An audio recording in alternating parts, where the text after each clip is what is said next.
우리 목회자들이 하는 일 가운데 하나가 아니라 우리가 해야 할 모든 것이라고 할 수가 있습니다.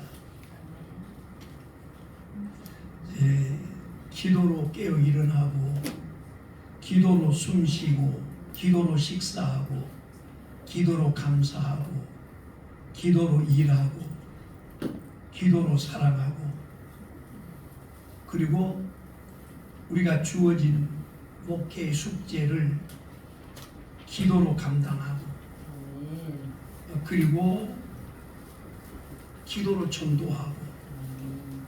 목회자에게 기도는 전부입니다. 저는 19년 세미나를 하면서 세미나를 하기 때문에 기도로 시작을 하고 기도로 끝나는 세미나가 되어야 된다, 이렇게 생각하고 기도를 했습니다. 기도 시간이 자꾸 늘어나가지고 한번 기도하기 시작하면은 2시간 가까이 훌쩍 넘어가도록 매년 세미나가 있기 때문에 위에서 기도를 했습니다. 근데 제가 건강에 문제가 생겨가지고 몸이 아프면서 코로나 지나고요, 이 균형이 다 깨져 버렸어요. 그래서 2시간 이상 기도했던 저희 기도 시간이 흔들어져 버렸습니다. 기도는 쉽지 않은 거예요. 우리가 다 알고 있죠. 기도해야 된다 하고 알고 있는데, 실제로 그 설문을 해보면은, 목회자들의 모임에 설문을 해보면은 하루에 30분 이상 기도하는 분들이 그렇게 많지 않아요. 기도가 알면서도 어려운 겁니다. 사도 바울뿐만 아니라 모든 하나님의 사람들이죠. 기도로 사역을 했고, 기도로 세상을 바꾸었고. 놀라운 것은 사도 바울의 모든 편지가 기도로 시작하고 기도로 끝을 맺습니다. 그렇기 때문에 기도의 사람이라고 해도 틀린 말이 아닐 겁니다. 그래서 우리 목회자들은 기도의 사람이 되어야 된다. 지금 우리 한국 교회가 많이 흔들리고 있습니다. 그 중요한 이유는, 그 가운데 하나는 기도를 잃어버렸기 때문이라고 지적합니다. 한국교회 위대한 부흥이 일어나기 위해서는 기도가 살아나야 한다고 얘기를 합니다. 그런데 이 바울의 기도를 살펴보고 저는 참 저 기도하고 이렇게 비교를 한번 해봤습니다. 그랬더니 내 기도는 사도 바울이 하는 기도에 비하면 너무 초보적인 거예요. 기복적인 것이 다분하게 있는 기도였습니다. 사도 바울의 기도는 자신의 문제, 자신의 건강 문제, 자신의 삶의 문제, 뭐 이런 것을 위한 기도가 하나도 없었어요. 참 필요가 없어서 그럴까? 사도 바울도 몸에 병을 가지고 있었던 거 알잖아요. 근데 그 기도 3번 한 후에 하는 내용을 보면은 성경적인 가치관, 이 시종일관 담겨 있어요. 그러니까 기도가 다릅니다. 아직까지 한국교회는 기복신앙에서 벗어나지 못하고 있다고도 지적합니다. 저 역시 예외가 아닙니다. 우리 집사람 아프면서 기도의 우선순위가 우리 집사람 회복, 또 저 건강, 이게 우선순위가 되더라고요. 그럴 수밖에. 근데 사도 바울은 어떻게 그런 기도를 했을까 하고 생각을 해봅니다. 그러니까 많은 사람들은 그렇게 얘기를 합니다. 기도가 성숙할 때 한국교회가 성숙해진다 하고 말합니다. 사도 바울은 전도 여행을 하면서 가장 오랫동안 머물렀던 도시가 예배소였습니다. 여러분 성지순례 가서 예배소 유적지를 보면은 그 위용이 대단하잖아요. 그때 당시에 로마 시대에 수세식 변소가 있었습니다. 지금도 예배소 유적지에 가면은 로마 시대 그 당시에 사용했던 수세식 변소가 있어요. 물이 회전하죠. 물이 이렇게 도는데 변기통이 이렇게 있습니다. 그리고 그 예배소 유적지가 지금도 그 위용이 굉장하죠. 당시에 예배소는 제2의 로마라고, 예배소가 그만큼 발전된 도시였습니다. 바울은 3년 동안 예배소에 머물다가 예배소를 떠나면서 예배소 성도들이 흔들림 없이 믿음의 여정을 걸어가게 하기 위해서 반드시 알아야 할 것, 반드시 붙들어야 할 것, 이것을 세 가지를 얘기를 하고 기도를 합니다. 그러니까 우리들의 신앙생활의 성패를 좌우하는 것, 그러니까 신앙의 성숙에서 가장 중요한 열쇠 세 가지가 있다고 말합니다. 그 중에 첫째가 하나님 알도록 기도하라. 예배소 1장 10절에 우리 주 예수 그리스도의 하나님 영광의 아버지께서 지혜와 계시의 영을 너희에게 주사 하나님을 알게 하시고, 첫 번에 중요한 게 뭐냐면은 하나님을 알게 해달라고 기도하라 하는 겁니다. 우리가 잘 알듯이 여기서 안다는 말은 지식적이거나 아니면 논리적으로 아는 걸 말하지 않습니다. 체험적으로 아는 것, 경험적으로 아는 것을 만나, 하나님을 직접 만나는 체험을 말하는 거예요. 그러니까 이 경험적이고 체험적인 것을 야다 그렇죠.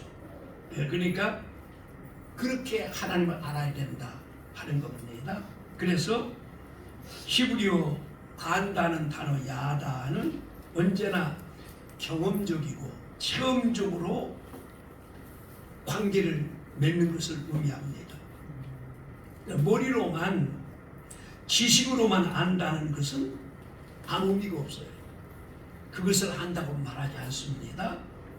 우리는 지식으로 머리로 아는 것을 안다고 생각하지만은 성경은 그렇게 말하지 않습니다. 우리는 하나님을 잘 안다고 생각합니다. 왜냐하면 목회하기 때문입니다. 정말 그런가? 저희 집사람하고 지금 저는 오래 살았죠. 30살에 결혼을 해가지고 그때는 늦게 결혼했어요.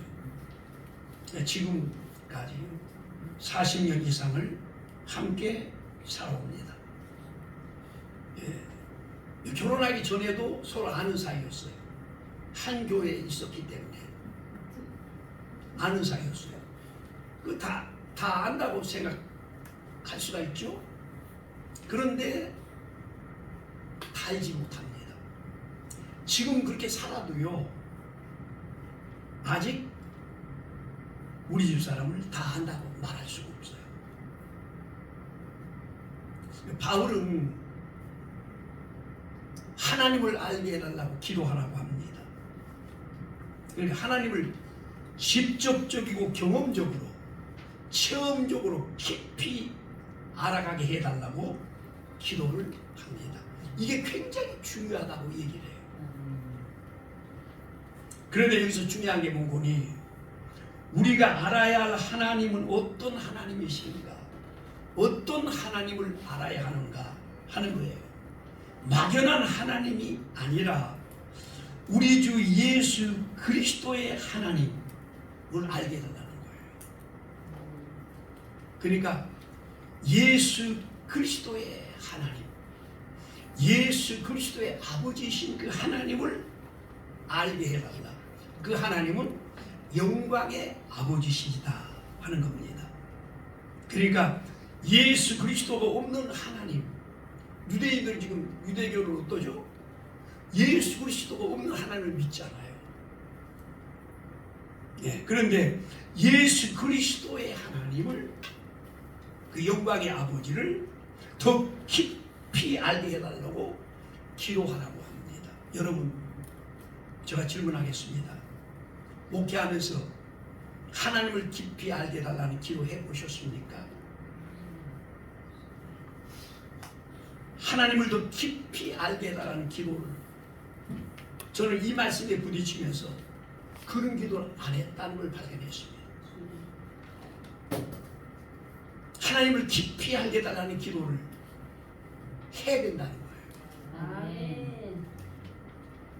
우리가 알아야 하나님은 어떤 하나님인 거니? 예수 그리스도의 하나님, 예수 그리스도를 통해서 계시된 하나님, 그리스도 안에 나타나신 그 하나님을 알아야 한다 하는 말씀이에요. 그러니까 그 하나님은 어떤 분이세요? 독생자도 아끼지 않으시고 우리를 구원하기 위해서, 이 세상을 구원하기 위해서 이 땅에 보내신 영광의 아버지를 더 깊이 경험적으로 체험적인 관계로 알게 해달라고 기도하라. 우리는 그 기도 안 하잖아요. 내 자녀들을 위한 기도, 우리 교회를 위한 기도 하면서 이 기도는 안 하잖아요. 근데 사도 바울은, 그러니까 제가 사도 바울의 기도를 이렇게 살펴보면서 충격을 받은 게 뭐냐면은 내가 하는 기도가 너무 차이가 나는 거예요. 너무 차이가 나는 거예요. 그러니까 하나님을 알게 해달라고 기도하라는 겁니다. 여러분, 예수님은 어느 날 아버지 하나님을 보여달라고 조르다시피 말하고 있는 빌립에게, 제자 빌립에게 이렇게 말씀하십니다. 예수께서 이르시되 빌립아, 내가 이렇게 오래 너희와 함께 있으되 내가 나를 알지 못하느냐? 나를 본 자는 아버지를 보았거늘 얘기합니다. 어찌하여 아버지를 보이려 하느냐? 그렇습니다. 우리는 예수 그리스도를 통해서 계시된 하나님, 그 하나님을 알아가도록, 체험적으로 경험적으로 알아가도록 기도해야 된다 하는 말입니다. 예, 예수님이 이 땅에 오신 목적 중에 하나가 우리에게 하나님 아버지를 보여주기 위해서 이 땅에 오셨어요. 하나님이 어떤 분이신지, 하나님이 구체적으로 우리를 어떻게 사랑하셨는지 그것을 보여주시고자 오셨습니다. 막연하고 추상적인 하나님이 아니라 하나님의 속성과 그분의 일하심을 보여주시고자 오신 분이 예수 그리스도예요. 아멘. 그래서 그런데 그분은, 그 하나님은 영광의 아버지라고 말합니다. 세상의 아버지, 우리를 사랑하죠. 저희 아버님도 소천하셨지만 저를 무척 사랑했습니다. 그러나 인간은 아버지라 할지라도 완전하지 못합니다. 때로는 자식들한테 실망도 주고 좌절도 주기도 하고 또 힘이 없고 능력이 없어서 자식들 뜻대로 돌봐주지 못할 때도 많습니다. 그런데 하늘에 계신 아버지는 우리를 결코 실망시키지 않으십니다. 아멘. 어둠이 조금도 없고 아멘. 빛으로 충만하신 아버지이십니다. 아멘. 우리가 그 아버지를 알게 해달라는 것이 우리의 목표가 첫째 목표가 되어야 된다는 거예요. 네. 그 아버지와 함께 거하게 된다면은 얼마나 영광스러울 삶이 될까요? 그래서 우리 하나님은 성경에 민수기에 나오죠. 23장에 하나님은 사람이 아니시니 거짓말을 하지 않으시고 인생이 아니시니 후회가 없으시도다. 우리 사람들은 아무리 정직해도 그 다음에 자기가 불리하면 선뜻 거짓말을 하죠. 과장하고 부풀리고 자기 목적을 위해서는. 그게 인간이에요. 하나님 절대 그렇게 하지 않으시나요? 또 인생이 아니시기 때문에 후회가 없다. 우리는 살면서 수없이 후회를 해요. 왜냐하면 잘못하기 때문에, 실수를 하기 때문에 그렇죠. 그런데 하나님은 실수가 없어요. 후회가 없으신 분이다. 영광의 아버지십니다. 그 하나님을 더 깊이 알아가도록 기도하라. 이 말씀을 딱 부딪히면서 하나님을 깊이 알아가게 해주세요 하는 기도 해봤는가? 한 번도 그런 기도 한 일이 없는 거예요.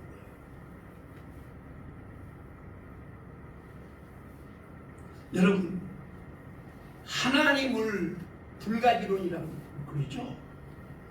인간이 우주보다 더 크신 하나님을 탐구하고 연구하고 노력해서 할 수가 있을까? 그건 모른다. 우리가 인간이 노력해서 연구해서 탐구해서 알 수 있는 하나님이라면 그건 하나님이 아니에요. 그렇잖아요. 그래서 그게 불가지론이에요. 인간의 지식과 노력과 탐구로는 하나님을 알 수가 없어요. 아무리 노력을 해도. 기독교와 다른 종교와 다른 점이 또 그거죠. 기독교는 뭐죠? 하나님이 우리를 직접 찾아오세요. 그리고 하나님의 자신을 계시해 주는 것만큼 우리가 하나님을 알 수가 있어요. 근데 타 종교는 자기가 노력하고 연구해서 하나님을 탐구해, 신을 탐구해 나가는 거죠. 그런데 우리는 기독교는 그렇지 않습니다. 그러니까 우리의 노력과 탐구로는 하나님을 알아갈 수가 없어요. 그래서 성경은 예배서 1장 12절에 지혜와 계시의 영을 너에게 주사 하나님을 알게 하시고, 여기서 아주 중요한 키워드가 성령님이세요. 그러니까 지혜와 계시의 영이 성령님이죠. 성령님이 우리 속에 계시면서 계시 하나님을 알아갈 수가 있는 거예요. 지혜와 계시의 영인 성령님을 통해서 비로소 하나님을 알 수가 있어요. 여러분, 성령의 역사가 아니면은 우리가 하나님을 믿을 수가 없어요. 믿어지지가 않습니다. 그런데 성령의 역사가 있으면은 우리는 믿어요. 세상은 믿지 않는데 우리는 다 믿습니다. 그게 뭐니? 성령님은 고린도전서 2장 10절에 오직 하나님의 성령으로 이것을 우리에게 보이셨으니 성령은 모든 것 곧 하나님의 깊은 것까지도 통달하시느니라. 성령님은 하나님의 깊은 것도 통달하시는 분. 그래서 하나님의 깊은 것까지 통달하시는 분은 오직 성령님 뿐이에요. 그렇기 때문에 성령님의 도우심과 감동, 감화로 우리는 하나님을 알아갈 수가 있어요. 그렇다면은 성령님의 도우심을 받으려면 우리는 어떻게 해야 될까요? 그래서 두말할 것도 없이 기도와 말씀에 전무하는 것입니다. 누가복음 11장 13절에 여러분, 누가는 누구죠? 의사죠. 의사. 지금으로 말하면, 현대 말하면 의과대학은 누가 갑니까? 공부 잘하는 사람들이 가죠. 최고의 엘리트들이 가는 거예요. 누가는 의사입니다. 근데 이 의사인 누가가 기도 얘기를 사복음서에서 가장 기도 얘기를 많이 쓴 책이 뭐냐? 누가복음입니다. 의사인데 기도 얘기를 가장 많이 했어요. 그 다음에 두 번째 성령 얘기를 가장 많이 했습니다. 사복음서 가운데 누가가 그래요. 근데 누가복음 11장 13절에 너희가 악할지라도 좋은 것을 자식에게 줄 줄 알거든 하물며 너희 하늘 아버지께서 구하는 자에게 성령을 주시지 않겠느냐 하시니라. 아멘. 여러분, 구하면은 먼저 성령을 주신다. 성령을 주신다는 게 뭐예요? 성령을 주신다는 거예요. 이게 누가복음이 기록된 겁니다. 그래서 요한복음 16장 13절에 그러나 진리의 성령이 오시면 그가 너희를 모든 진리 가운데로 인도하시리니 그가 스스로 말하지 않고 오직 듣는 것으로 말하며 장래일을 너에게 알리시리라. 보혜사 곧 아버지께서 내 이름으로 보내실 성령 그가 너에게 모든 걸 가르치고 내가 너에게 말한 모든 걸 생각나게 하리라. 네, 여러분 여기서 중요한 게 뭐냐면은 그렇기 때문에 성령님을 통해서 하나님 우리가 알아가야 되는 거죠. 그렇기 때문에 기도하는 것이 굉장히 중요합니다. 여러분 구약의 호세아 선지자의 외침, 여러분 호세아서 이거 외치다시피 하는 게 호세아서 6장 1절부터 3절이죠. 여기 보면 오라 우리가 여호와께로 돌아가자. 여호와께서 우리를 찢으셨으나 도로 낫게 하실 것이요 우리를 치셨으나 싸매어 주실 것입니다. 여호와께서 이틀 후에 우리를 살리시며 셋째 날에 우리를 일으키시리니 우리가 그의 앞에서 살리라. 그러므로 우리가 여호와를 알자. 힘써 여호와를 알자. 야, 그래. 그러므로 우리가 여호와를 알자. 힘써 여호와를 알자. 여러분, 이게 사도 바울이 하나님을 알게 하여 기도하는 건데 호세아 선지자도 하나님을 힘써 알자고 외치고 있죠. 여러분 호세아 선지자가 활동할 때가 언제 보니 북이스라엘 왕국이죠. 여로보암 2세 때 당시 아수르는 아직 이제 신생 국가로서 아직 그 위력을 발휘하지 못할 때예요. 많은 혼란과 정변을 겪고 있을 때예요. 그 틈을 타서 여로보암 2세는 북방 하맛 어기까지 영토를 확장합니다. 그리고 국방력을 강화하고 경제적인 안정을 거해요. 또 정치를 잘해요. 여로보암 2세가. 그래서 북이스라엘 역사 이래 최고의 황금기를 만듭니다. 정치를 너무 잘하는 거죠. 근데 정치 잘하는 거하고요, 믿음을 하나님 앞에 바른 믿음을 가는 거 전혀 달라요. 여로보암 2세는 정치는 잘했어요. 하지만은 이스라엘의 번영과 그 다음에 반향이 곧 사치와 타락으로 이어졌고, 그 다음에 이스라엘이 그걸로 인해서 서서히 쇠락해 갑니다. 하나님께서 축복을 하지 않을 때 북이스라엘 왕국은 BC 722년에 아수르에 망하고 말아요. 그러니까 호세아가 그런 아주 풍요를 구가한 바로 그 시대에 뭐라고 외치고니 하나님을 알자. 우리가 힘써 하나님을 알자고 외칩니다. 호세아 선지자는 피를 토하는 심령으로 오라 우리가 여호와께로 돌아가자. 그러므로 우리가 여호와를 알자. 힘써 여호와를 알자 하고 하나님을 아는 것이 그 다음에 축복이고 믿음이고 우리의 능력이기 때문에 하나님을 힘써 알자고 외칩니다. 여러분 우리가 하나님을 알기 위해서는 성령님의 도우심을 받아야 합니다. 성령님의 도우심을 받으려면 기도해야 됩니다. 그리고 그래서 사도 바울은 골로새서 4장 2절에 기도를 계속하고 기도의 감사함으로 깨어있어. 기도를 계속하라. 기도의 감사함으로 깨어있어. 기도를 계속하라는 거예요. 사도 바울은 우리가 하나님을 알게 되는 것, 우리가 하나님을 부르며 기도할 수 있는 것이 얼마나 놀라운 일이고 얼마나 큰 특권인지 얼마나 영광스러운 일인지 알게 되기를 바라고 있습니다. 여러분, 하나님을 알기를 힘쓰는 사람이 누가 하나님을 알기를 힘쓸까? 하나님을 기뻐하는 사람이 하나님을 알기를 힘씁니다. 느헤미야 8장 10절에 여호와로 인하여 기뻐하는 것이 너희의 힘이니라. 그러니까 하나님을 기뻐하는 사람, 그게 우리의 힘이래요. 우리의 능력이 됩니다. 시편 37편 4절에 또 여호와를 기뻐하자. 그가 내 마음의 소원을 내게 이루어 주시리로다. 이게 다윗의 고백이에요. 그러니까 하나님을 기뻐하는 사람은 우리 마음의 소원을 하나님께서 이루어 주신대요.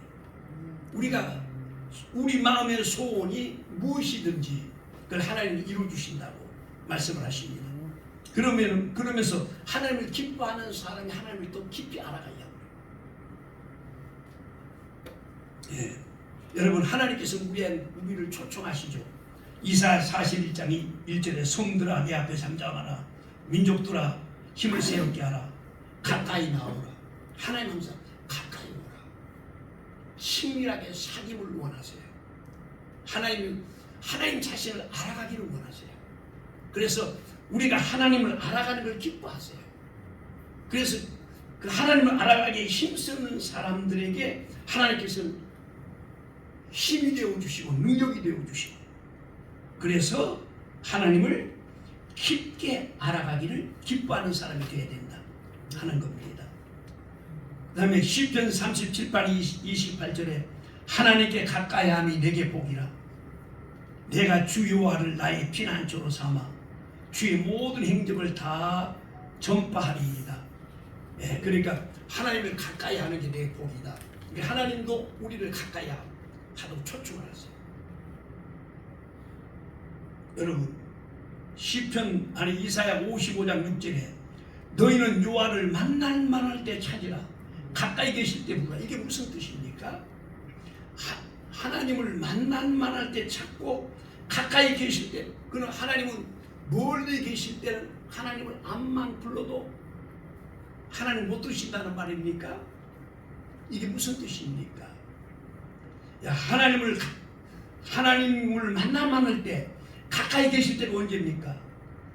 성령님이 내 속에 내주하실 때예요.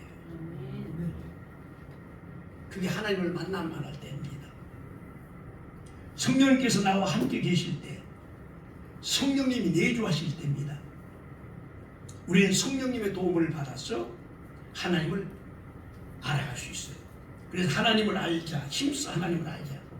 그것이 우리의 힘이요 능력이요 생명이라고 말합니다. 여러분, 우리가 하나님을 알아가려면 기도와 말씀에 전무해야 됩니다. 말씀에 전무한다는 것은 말씀에 실천하고 말씀에 순종하는 것을 의미하는 것입니다. 왜 그럴까요? 예수 그리스도의 하나님, 우리가 하나님, 어떤 하나님을 알아가야 되는 거니? 예수 그리스도의 하나님을 알아가야 된다고 그러잖아요. 이게 무슨 뜻일까요? 요한복음 1장 1절부터 4절에 태초에 말씀이 계시니라.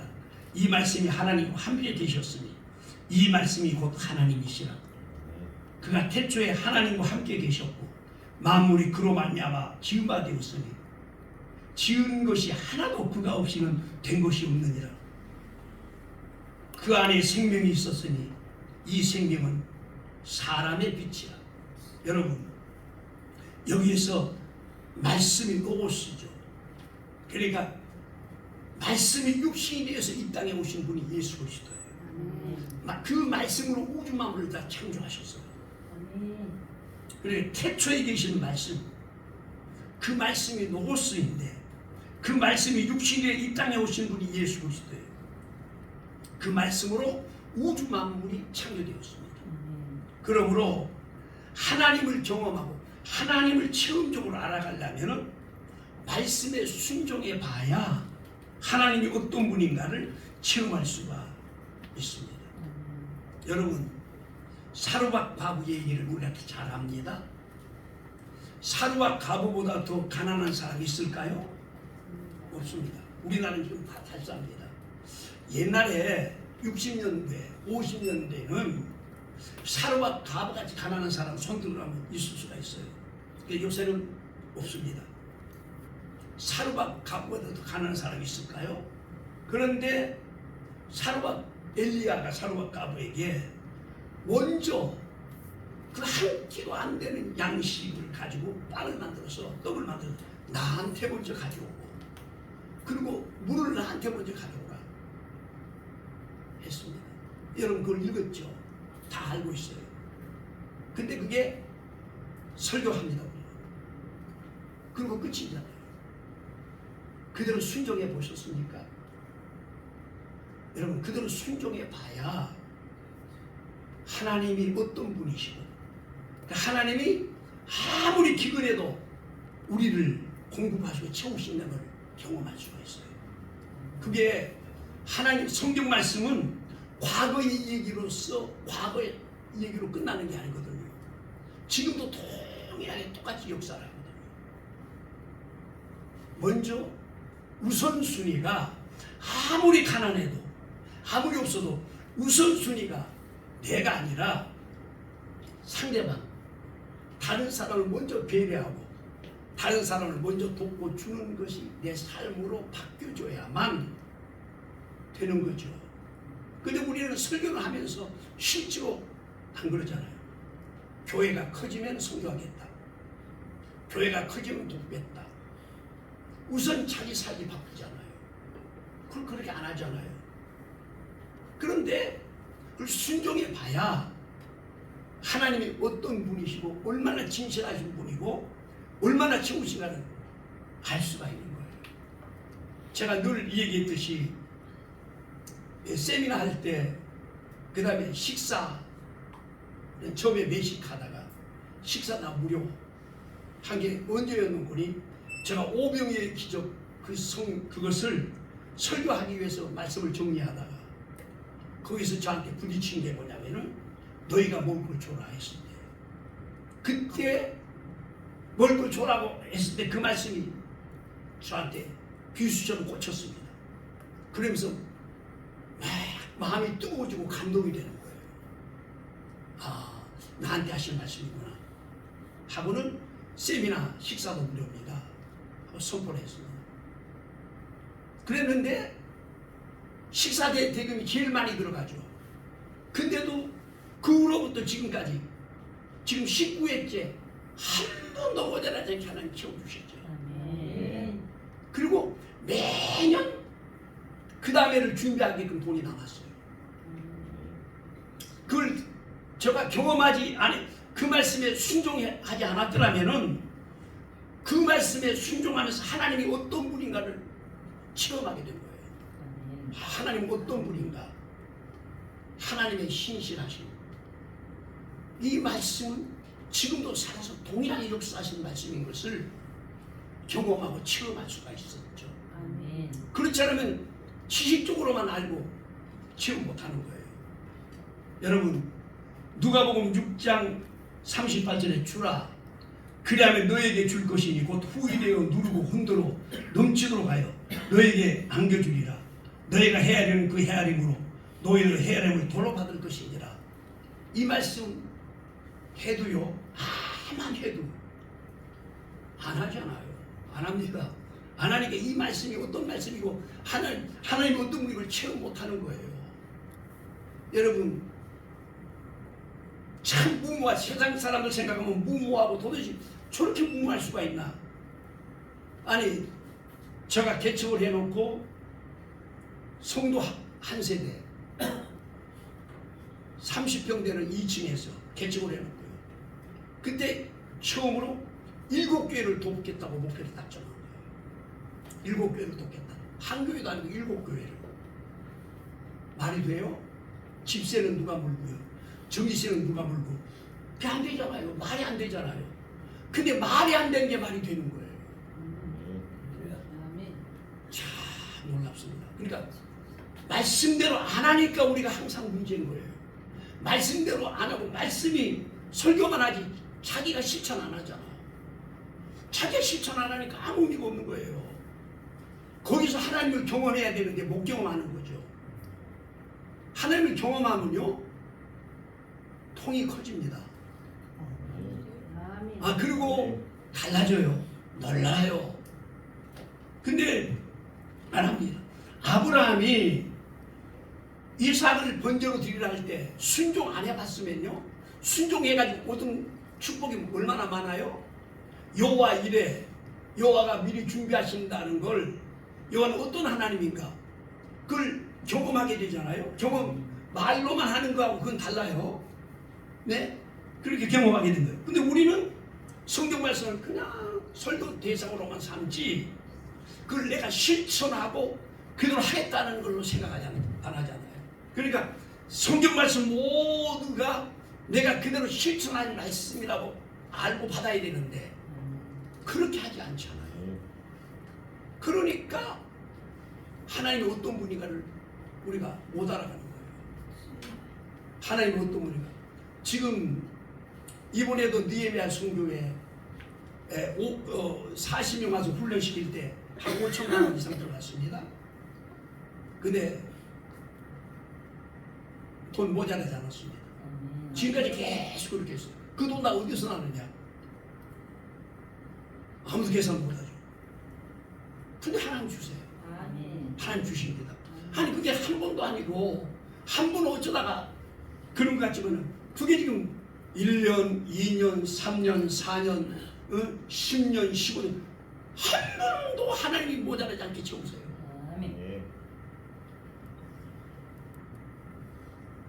순종해봐야만 이 말씀은 과거에 있었던 말씀으로 생각하면 안 돼요. 설교 대상으로 생각하면 안 돼요. 순종해봐야만 하는 거예요. 네, 중요한 거예요. 이제 바울의 기도 두 번째. 그러니까 순종하지 않고는 절대 하나님이 크게 쓰는 종이 못 됩니다. 네. 그러니까 자기 게 없다고 벌벌 떠는 사람은 평생 그러다가 끝이요. 네. 바울의 두 번째 기도는 무엇인 거니? 예배소 1장 16절에 너의 마음의 눈을 밝히사 나의 부르심의 소망이 무엇이며 성도 안에서 기업의 영광의 풍성함이 무엇이며. 그러니까 하나님이 우리를 위해서 예비하신 놀라운 미래, 그 기업의 영광의 풍성함을 알기를 기도해라는 거예요. 그 확신이 있어야 돼요.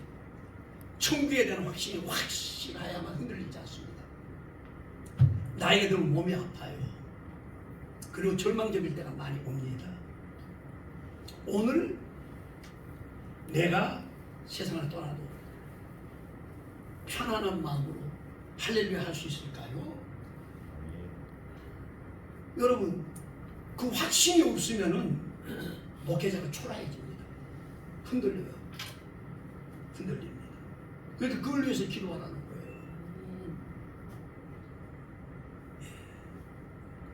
거예요. 사망도, 질병도, 애통도, 눈물도 없는 영광으로 충만한 그것을 위해서 기도하라는 거예요. 세 번째, 이걸 위해서 또 설명을 하면 시간이 많으니까 세 번째로 기도해야 될 게 하나님이 약속하신 현재의 능력을 알도록 기도하라. 네, 왜냐하면 우리가 목회를 하면서 무력한 목회, 인간의 수단과 방법이 앞세워가는 목회는 되는 거 봤어요? 안 됩니다. 그러니까 딴 때는 믿음 있는 것 같다가 막상 무슨 일이 터지면은 잔머리가 굴러가요. 굴러가지고 머리를 앞세워서 인간의 수단으로 방법으로 뭘 하려고 해요. 거짓말도 방법도 하고. 목회자가 그래가지고 일 되는 거 봤어요? 꺼내도 안 됩니다. 안 되게 돼 있어요, 절대로. 예, 그러니까 뭐냐면, 왜냐면은 우리가 능력 있는 목회를 하려면 현재 우리에게 주신 능력을 알도록 기도하라는 거예요. 이 세상에서 가장 위대한 능력은 창조의 능력이죠. 창조의 능력입니다. 여러분, 과학이 아무리 발달되었어도요, 아직까지 창조의 신비, 피조물에 대한 신비의 능력을 다 알지 못해요. 조금밖에 모릅니다. 나무 이파리 하나도 탄소 동화작용을 한다는 등 몇 가지나 알아도요, 그 생명의 신비, 생명의 흐름은 아무도 몰라요.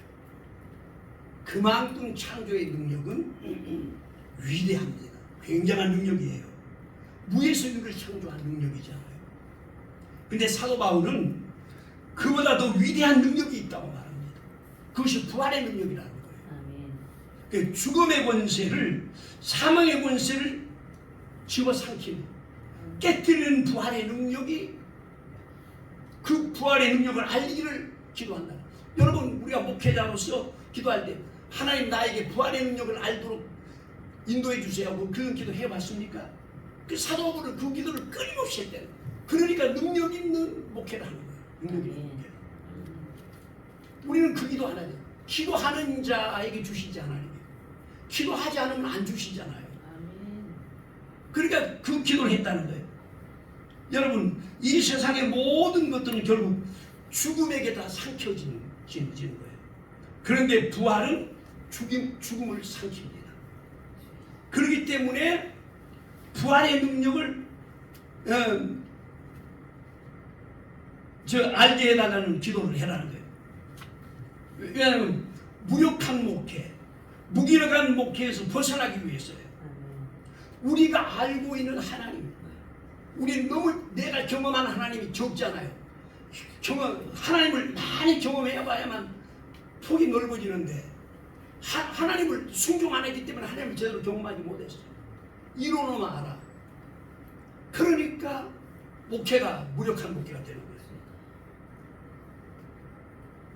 그리고 자신도 모르게 패배자처럼 살아가는 거예요. 그리고 눈 다르게 잠무려만 돌아가요. 그럴 때 안 되는 거예요. 여러분, 그걸 아세요? 태양이 1초 동안에 발하는 에너지가 이 땅의 60억 인구가 100만 년을 쓰고도 남는다는 거예요. 엄청난 거죠. 여러분, 태양은 뭐예요? 피조물이에요. 하나님이 만든 피조물이죠. 태양의 에너지도 그렇게 위대한데 복음의 능력, 부활의 능력이 얼마나 크고 위대하겠습니까? 근데 우리가 그걸 모르잖아요. 경험을 안 해봤기 때문에. 근데 사도 바울은 그걸 경험하게 해달라고 기도하는 거예요. 그 기도하는 사람하고 아는 사람하고 다르죠. 기도 안 했기 때문에 그 능력을 모르는 거 아니에요? 모르니까 그냥 토탈이 키게니 그렇게 되는 거죠. 우리가 이 땅에서 목회를 하면서 복음의 능력을 정말 순수하고 강력하게 단 한 번이라도 체험할 수 있다면 우리의 목회는 놀라운 폭발력을 갖고 능력을 체험할 수가 있을 거예요. 아멘. 바울은 그것을 위해서 기도하라고 합니다. 온 천하 과학자들이 힘을 다 합쳐도 해결되지 않은 문제가 있다고 할지라도 하나님께서 1초만 도와주시면 그 문제는 해결됩니다. 그래서 부활의 능력을 알기를 원합니다. 여러분, 왜 그럴까요? 무력한 목회자로서 이 세상을 사고 끝마칠 수가 없잖아요. 그렇게 되면 안 되잖아요. 그렇기 때문에 이 세 가지를 놓고 사도 바울이 기도하라고. 우리 기도는 이 세 가지를 놓고 한 번도 기도해보지 않았잖아요. 저도 마찬가지예요. 그래서 바울이 왜 능력 있는 삶을 살았는가 하는 것을 우리가 그의 기도가 달랐다는 걸 알아야 됩니다. 여러분, 이제 오늘이 봄학기 종강입니다. 그리고 이제 8월 달이 되면 지금부터 부전의 준비를 해야만 이제 20회 전국 목회자 세미나를 할 수가 있는데 지금 옛날같이 제가 건강이 따라주지 않기 때문에 지금도 주춤 걷고 있습니다. 여러분 기도 많이 해주시기 바랍니다. 예, 말씀 마쳤습니다.